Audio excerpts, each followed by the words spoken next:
Official children's ഡേക്ക് ഒരു അടിപൊളി സ്പീച്ചുമായിട്ടാണ് ഞാൻ ഇവിടെ വന്നേക്കുന്നത്. നിങ്ങൾ ലൈക്ക് ചെയ്യണം, ഷെയർ ചെയ്യണം, സബ്സ്ക്രൈബ് ചെയ്യണം. എന്നാൽ നമുക്ക് തുടങ്ങാം. ബഹുമാനപ്പെട്ട അധ്യാപകരെ, പ്രിയ കൂട്ടുകാരെ, എല്ലാവർക്കും നമസ്കാരം. സ്വാതന്ത്ര്യ സമരം കുടുംബിക്കൊള്ളുന്ന കാലം. അന്ന് നേതൃത്വം നൽകിയ പ്രമുഖരിൽ ഒരാൾ ജയിലിലായിരുന്നു. അദ്ദേഹം ജയിലിൽ കിടന്നുകൊണ്ട് തന്റെ മകൾക്ക് വേണ്ടി ഒരുപാട് കത്തുകൾ എഴുതുമായിരുന്നു. ആ കത്തുകളിൽ ഇന്ത്യയുടെ ചരിത്രം ഉണ്ടായിരുന്നു. നമ്മുടെ ഭൂമി എങ്ങനെ ഉണ്ടായി, അവിടെ ജീവൻ എങ്ങനെ ഉണ്ടായി തുടങ്ങിയ കഥകൾ ഉണ്ടായിരുന്നു. അങ്ങനെ ആ കത്തുകളൊക്കെ ചേർന്ന് ഒരു മനോഹരമായ ഒരു പുസ്തകമായി മാറി. ആ പുസ്തകത്തിന്റെ പേര് ഒരച്ഛൻ മകൾക്ക് എഴുതിയ കത്തുകൾ. ആ പുസ്തകം എഴുതിയത് നമ്മുടെ ഇന്ത്യയിലെ ആദ്യത്തെ പ്രധാനമന്ത്രി പണ്ഡിറ്റ് ജവഹർലാൽ നെഹ്റു, നമ്മുടെ സ്വന്തം ചാച്ചാജി.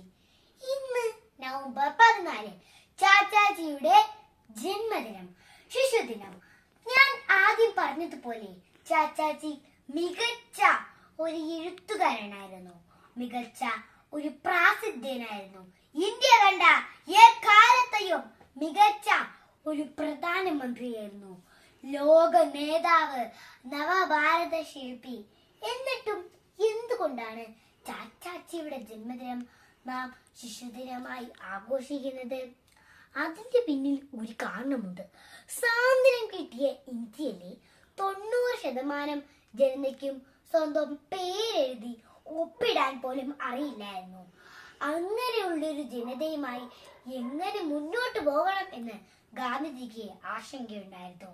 അപ്പോൾ ജവഹർലാൽ നെഹ്റു പറഞ്ഞു, ഭാരതത്തിലെ കുട്ടികളെ എനിക്ക് തരൂ, അവരിൽ എനിക്ക് വിശ്വാസമുണ്ട്, അവരെ ഞാൻ സ്നേഹിക്കുന്നു.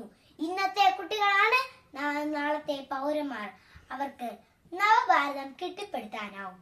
ചാച്ചാജിയുടെ വാക്കുകൾ ഗാന്ധിജിക്ക് ആശ്വാസമായി. ചാച്ചാജിക്ക് കുട്ടികളെ അത്ര ഇഷ്ടമായിരുന്നു.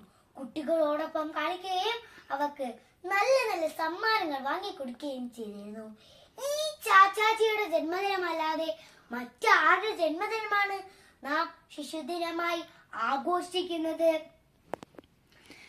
ചാച്ചാജിക്ക് പ്രിയപ്പെട്ടവരായിരുന്ന കുട്ടികൾ ഇന്ന് അനുഭവിക്കുന്ന പ്രശ്നങ്ങൾ നിരവധിയാണ്.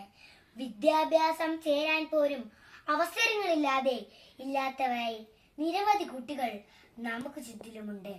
യുദ്ധങ്ങളുടെയും തീവ്രവാദത്തിന്റെയും ഒക്കെ പരിണീത തലം ഏറ്റവും കൂടുതൽ അനുഭവിക്കേണ്ടി വരുന്നത് കുട്ടികളാണ്.